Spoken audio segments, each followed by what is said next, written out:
ஆதாம் தன் மனைவியாகிய ஏவாளை அறிந்தான். அவள் கர்ப்பவதியாகி காயினை பெற்று, கர்த்தரால் ஒரு மனுஷனை பெற்றேன் என்றாள். பின்பு அவனுடைய சகோதரனாகிய ஆபேலை பெற்றாள். ஆபேல் ஆடுகளை மேய்க்கிறவனானான்.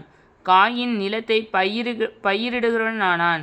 சில நாள் சென்ற பின்பு காயின் நிலத்தின் கனிகளை கர்த்தருக்கு காணிக்கையாக கொண்டு வந்தான். ஆபேலும் தன் மந்தையின் தலையீற்றுகளிலும் அவைகளின் கொழுமையானவைகளிலும் சிலவற்றை கொண்டு வந்தான். ஆபேலையும் அவன் காணிக்கையும் கர்த்தர் அங்கீகரித்தார். காயினையும் அவன் காணிக்கையும் அவர் அங்கீகரிக்கவில்லை.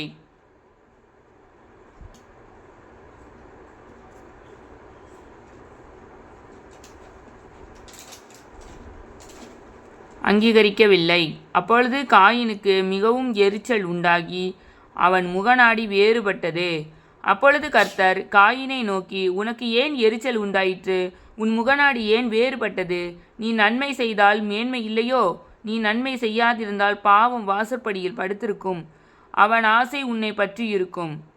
நீ அவனை ஆண்டு கொள்ளுவாய் என்றார். காயின் தன் சகோதரனாகிய ஆபேலோடே பேசினான். அவர்கள் வயல்வெளியிலே இருக்கும் சமயத்தில் காயின் தன் சகோதரனாகிய ஆபேலுக்கு விரோதமாக எழும்பி அவனை கொலை செய்தான்.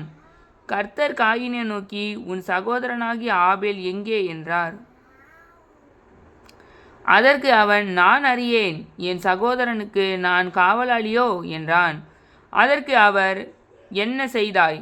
உன் சகோதரனுடைய இரத்தத்தின் சத்தம் பூமியிலிருந்து என்னை நோக்கி கூப்பிடுகிறது.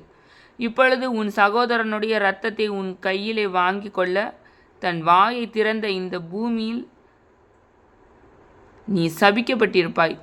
நீ நிலத்தை பயிரிடும்போது அது தன் பலனை இனி உனக்கு கொடாது. நீ பூமியிலே நிலையிற்று அலைகிறவனாய் இருப்பாய் என்றார். அப்பொழுது காயின் கர்த்தரை நோக்கி, எனக்கு இட்ட தண்டனை என்னால் சகிக்க முடியாது. இன்று என்னை இந்த தேசத்திலிருந்து துரத்தி விடுகிறீர். நான் உமது சமூகத்துக்கு விலகி மறைந்து பூமியிலே நிலையற்று அலைகிறவனாய் இருப்பேன். என்னை கண்டுபிடிக்கிறவன் எவனும் என்னை கொன்று போடுவானே என்றான்.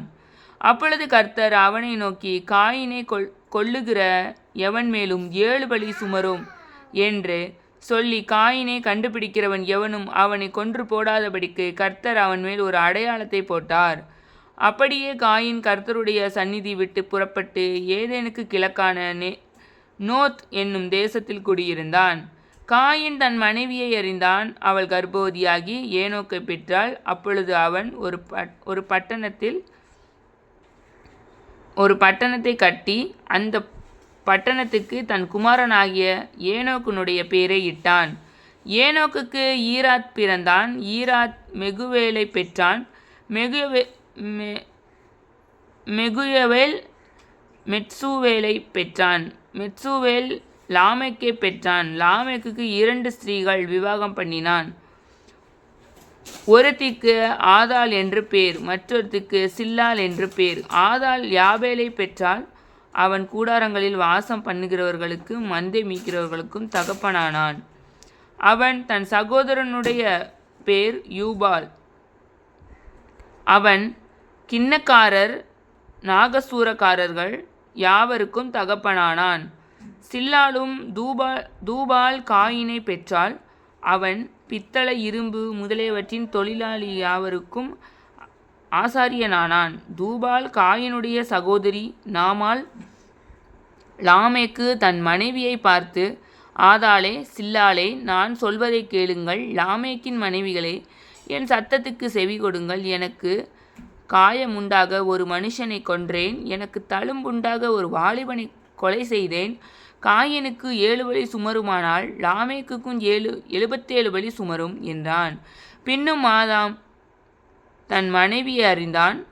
அவள் ஒரு குமாரனை பெற்று, காயின் கொலை செய்த ஆபேலுக்கு பதிலாக தேவன் எனக்கு வேறொரு புத்திரனை கொடுத்தார் என்று சொல்லி அவனுக்கு சேத் என்று பெயரிட்டாள். சேத்துக்கும் ஒரு குமாரன் பிறந்தான். அவனுக்கு ஏனோஸ் என்று பெயரிட்டான். அப்பொழுது மனுஷர் கர்த்தருடைய நாமத்தை தொழுது கொள்ள ஆரம்பித்தார்கள். ஆமேன்.